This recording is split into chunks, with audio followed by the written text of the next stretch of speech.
Assalamualaikum warahmatullahi wabarakatuh. Perkenalkan, nama saya Muhammad Akbar Ramadan dengan NIM 221119161 dari Teknik Elektro 19 kelas B. Di sini saya akan menerangkan kembali tentang dasar semikonduktor dan dioda. Baik, untuk definisinya yaitu semikonduktor adalah bahan yang memiliki hambatan jenis atau Rho antara konduktor dan isolator, yakni sebesar 10 pangkat min 6 sampai dengan 10 pangkat 4 ohm meter. Perbandingan hambatan jenis konduktor, semikonduktor, dan isolator bisa dilihat di bawah, di mana kita dapat melihat ada 3 bahan, yaitu tembaga, bahan konduktor, silikon pada suhu 300 derajat Kelvin berbahan semikonduktor, dan gelas bahan isolator. Bisa kita lihat hambatan jenis yang paling besar yaitu isolator, di mana isolator tidak menghantarkan arus, dan yang paling kecil penghantar arus yaitu berbahan konduktor. Pada slide berikutnya, di sini ada contoh 3 buah hambatan yaitu tembaga, silikon, dan gelas yang masing-masingnya memiliki panjang 1 meter dan diameter 1 mm yang berbentuk seperti tabung. Jika pada kedua ujung bahan tersebut terpasang tegangan 10 volt, tentukan besarnya arus yang lewat masing-masing bahan tersebut. Jawab langkah pertamanya, kita harus menghitung R atau resistansi. Rumus dari resistansi adalah hambatan jenis dikalikan panjang bahan dibagi luas penampangnya, atau Rho kali L per A. Untuk mencari A yaitu PR kuadrat, karena dia berbentuk lingkaran. Untuk rumus mencari jari-jari yaitu jari-jari sama dengan diameter dibagi 2. Jadi setelah menghitung R-nya, karena diameternya sudah diketahui, maka kita bisa menghitung A-nya. Kemudian setelah mendapatkan A-nya, kita dapat mengetahui R-nya. R ini masing-masing, karena ada R silikon, R tembaga, dan R gelas. Karena massa jenisnya berbeda, setelah mendapatkan R, kita dapat menghitung I-nya. Di mana didapatkan arusnya, dan yang paling besar yaitu konduktor atau tembaga, yaitu arusnya sama dengan 0,46 kali 10 pangkat 3 ampere. Silikon arusnya sama dengan 3,41 dikali 10 pangkat min 9 ampere, dan yang paling kecil yaitu yang gelas, arusnya sama dengan 1,12 dikali 10 pangkat min 12 ampere. Si gelas ini tidak menghantarkan arus. Perhatikan arus yang mengalir pada bahan-bahan tersebut. Dari yang terbesar adalah pada konduktor atau tembaga, semikonduktor atau silikon, dan isolator atau gelas. Dengan tegangan tersebut, dengan besar tegangan yaitu 10 volt. Untuk slide berikutnya, yaitu bahan-bahan semikonduktor. Itu ada 3. Yang pertama yaitu trivalen, yaitu logam-logam yang memiliki atom-atom dengan jumlah elektron terluar 3 buah seperti boron, gallium, dan indium. Kemudian tetrapalen, yaitu logam-logam yang memiliki atom-atom dengan jumlah elektron terluar 4 buah seperti silikon dan germanium. Yang selanjutnya itu pentapalen, yaitu logam-logam yang memiliki atom-atom dengan jumlah elektron terluar 5 buah seperti fosfor, arsenikum, dan antimon. Kemudian untuk slide berikutnya ada tabel periodik semikonduktor, yaitu untuk golongan 3A, konfigurasi elektronnya dengan elektron terluarnya 3, yang bahan-bahannya ada boron, aluminium, gallium, dan indium. Untuk yang golongan 4A dengan elektron terluar 4, yaitu ada karbon, silikon, germanium, dan tin. Untuk yang golongan 5A dengan konfigurasi elektron yang elektron terluarnya 5, bahan-bahannya yaitu ada nitrogen, fosforus, arsenik, dan antimoni. Baik, untuk bahan-bahan semikonduktor ini, bahan yang paling banyak digunakan adalah silikon dan germanium. Jumlah elektron silikon yaitu ada 14 buah, sedangkan jumlah elektron germanium ada 32 buah. Jumlah elektron valensi atau elektron terluar, silikon maupun germanium masing-masing mempunyai 4 buah. Ya, dan jenis ikatan kovalen. Secara sifatnya jenis semikonduktor ada 2. Di sini ada intrinsik, di mana semikonduktor intrinsik merupakan semikonduktor murni dan tidak cacat. Contoh silikon murni, ikatan kovalennya itu elektron valensi atau elektron terluarnya 4. Ini yaitu visualisasi 2 dimensinya. Dan untuk visualisasi 3 dimensi dari struktur kristal silikon. Semikonduktor intrinsik pada suhu yang sangat rendah, pengaruhnya yaitu semua elektron berada pada ikatan kovalen dan tak ada elektron bebas atau tak ada pembawa muatan sehingga bersifat sebagai isolator. Untuk semikonduktor intrinsik pada suhu kamar, pengaruhnya yaitu agitasi termal yang menyebabkan beberapa elektron valensi keluar dari ikatan kovalen menjadi elektron bebas sebagai pembawa muatan negatif. Kemudian munculnya elektron bebas diikuti dengan terbentuknya hole atau lubang sebagai pembawa muatan positif. Peristiwanya disebut pembangkitan atau generation. Kemudian jika dipasang beda potensial, terjadi aliran arus, yaitu sebagai konduktor dengan konduktansi rendah. Baik, untuk slide berikutnya itu ada sifat bahan silikon dan germanium, di mana sifat-sifatnya antara lain yaitu nomor atom, berat atom, kerapatan, dan konstansa dielektrik, dan lain-lain. Itu ada tabelnya, ada di sini, bisa dilihat.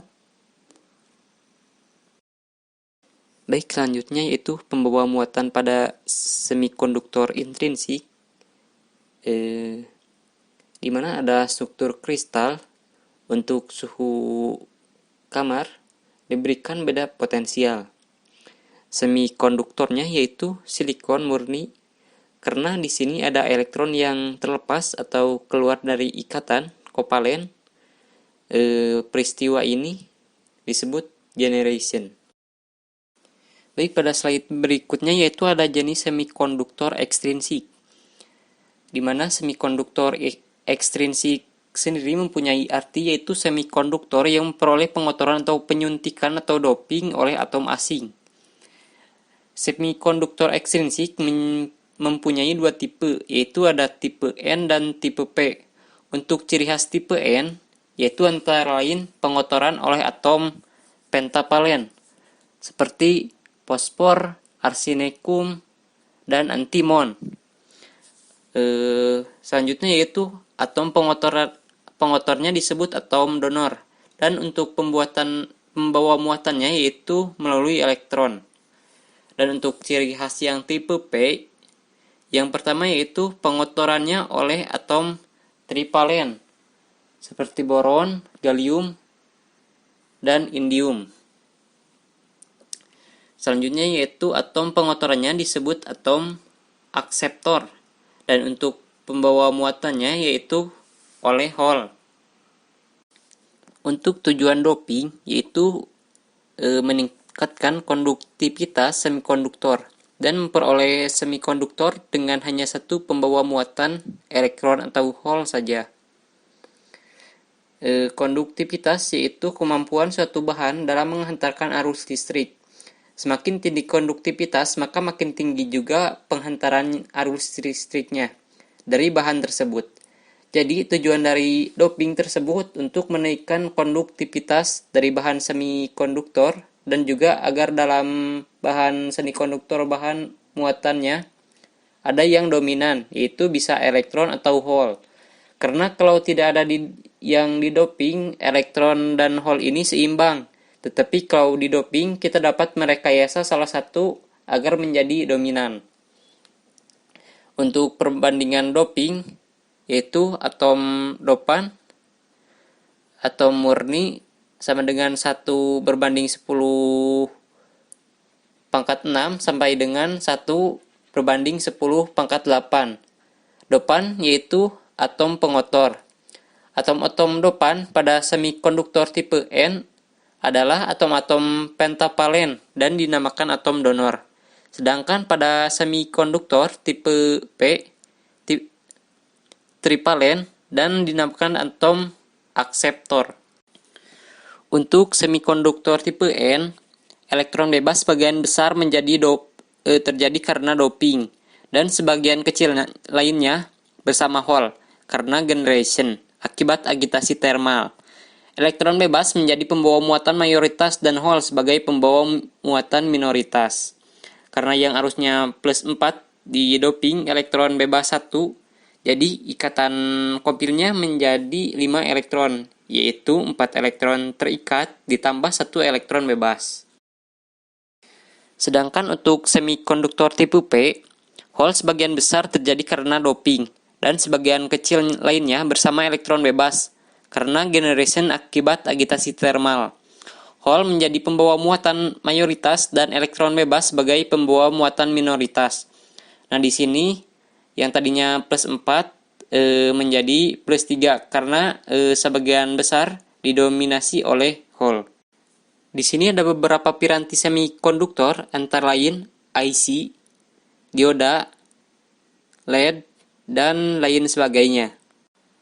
Dioda pertemuan PN. Suatu pertemuan PN adalah kristal tunggal semikonduktor yang pada satu sisinya mendapat penyuntikan atom akseptor dan pada sisi lain mendapat penyuntikan atom donor. Pertemuan PN merupakan blok bangunan dasar atau basic building block bagi piranti semikonduktor. Dioda pertemuan PN yaitu pertemuan PN yang pada kedua sisinya diletakkan logam atau metallurgical bond, sehingga terdapat dua ujung logam yang merupakan terminal atau elektroda, yakni anoda pada sisi P dan katoda pada sisi N. Pertemuan PN, contohnya di sini ada kristal tunggal semikonduktor yang sebelah kiri yaitu didoping oleh atom akseptor dan hasilnya menjadi tipe P. Sementara untuk yang sebelah kanan yaitu didoping atom donor yang hasilnya menjadi tipe N. Maka menjadi pertemuan P dan N. Di sini ada gambar dioda, di mana pada dioda sisi kanan dan kiri yaitu diberi logam dan kawat. Untuk yang sebelah kiri yaitu tipe P atau sering disebut juga anoda, sementara yang sisi kanan yaitu tipe N sering disebut juga katoda, di mana anoda yaitu lebih panjang daripada katoda dan fungsi dari dioda tersebut penyearah, di mana inputnya yaitu dari anoda sampai yang gambar hitam, lingkaran hitam, sementara outputnya yaitu di katoda. Di sini ada konfigurasi dioda, di mana untuk yang jenis P yaitu mengandung hole dan ion akseptor atau ion negatif. Untuk yang bidang pertemuannya yaitu ada lapisan pengosongan, dan untuk yang jenis N yaitu terdapat elektron dan ion donor atau ion positif. Pada slide berikutnya yaitu pertemuan PN terbuka. Jadi pada pertemuan PN terdapat lapisan pengosongan, di mana saat P dan N dipertemukan, terjadi difusi elektron ke arah P dan difusi hole ke arah N, yang menimbulkan arus difusi ke kanan. Dan terjadi recombination atau penggabungan di sekitar bidang pertemuan sehingga elektron dan hole lenyap. Dan di sekitar bidang pertemuan tak terdapat pembawa muatan atau disebut daerah pengosongan atau depletion region. Pada bidang pertemuan atau tegangan penghalang, lenyapnya elektron meninggalkan ion donor positif dan lenyapnya hole meninggalkan ion akseptor negatif. Adanya ion positif dan negatif menyebabkan adanya medan listrik sehingga ada tegangan, yang disebut tegangan kotak atau tegangan penghalang atau barrier potensial, yang menimbulkan arus drift ke kiri. Karena pertemuan PN ini terbuka, maka ada kesetimbangan antara arus drift dengan arus difusi. Pertemuan PN dengan prasikap maju atau bias maju, di mana konfigurasi rangkaiannya yaitu arus masuk langsung mengarah ke anoda dan keluar pada katoda. Sehingga dengan adanya PD menyebabkan arus difusi lebih besar dari arus drift. Jika potensial penghalang sebelum diberi PD adalah PO, maka potensial penghalang turun menjadi PO dikurangi PD. Daerah pengosongan menjadi sempit, dan pembawa mayoritas punya energi yang cukup untuk melewati potensial penghalang. Sementara hole dari sisi P atau pembawa mayoritas dapat melewati daerah pengosongan menjadi pembawa minoritas di sisi N. Untuk elektron dari sisi N atau pembawa mayoritas dapat melewati daerah pengosongan menjadi pembawa minoritas di sisi P. Dan jumlah arus yang dihasilkan dari elektron dan hole merupakan arus total yang dilewati dioda. Untuk bias mundur, di mana arus masuk yaitu melalui katoda dan keluar melalui anoda. Hole pada sisi P bergerak ke kiri, elektron pada sisi N bergerak ke kanan. Daerah pengosongan melebar, potensial penghalang menjadi PO ditambah PD. Tidak ada arus lewat bidang pertemuan. Karena daerah pengosongan pada dasarnya merupakan semikonduktor intrinsik, agitasi termal. Dapat menyebabkan terjadinya generation sehingga muncul pasangan elektron dan hole pada daerah ini. Pengaruh medan listrik yang terpasang terhadap adanya elektron dan hole di daerah pengosongan menyebabkan terjadinya arus yang arahnya dari katoda ke anoda dan disebut arus balik saturasi yang besarnya 10⁻⁸ sampai dengan 10⁻⁴ ampere. Di sini ada grafik arus dioda. Ketika arus maju kita berikan tegangan dengan arus 0 volt, dia akan naik dan stabil di arus 0,7 volt karena tegangan masuknya sudah melalui tegangan potensial. Sedangkan untuk pembiasan mundur itu akan selalu 0 kecuali kita supply dengan tegangan 100 volt dan terjadi breakdown, itu akan terjadi bias mundur. Karena dioda pada kondisi breakdown diodanya rusak dan tidak akan berfungsi lagi menjadi penyarah. Di sini ada simbol dioda di mana yang sebelah kiri yaitu anoda yang agak panjang dan ini dibatasi oleh garis, dan untuk katoda yaitu yang cenderung sempit. Dan dari skematik simbolnya dioda itu seperti ini ya, itu ada segitiga yang dari anoda mengarah ke katoda, lalu ada pembatasnya. Di sini ada jenis dioda antara lain yaitu junction dioda, Zener dioda, tunnel dioda, dan lain sebagainya. Jenis dioda dan penggunaannya antara lain dioda silikon untuk penyarah arus pengaman tegangan kejut IN4 001, IN4007, IN5404.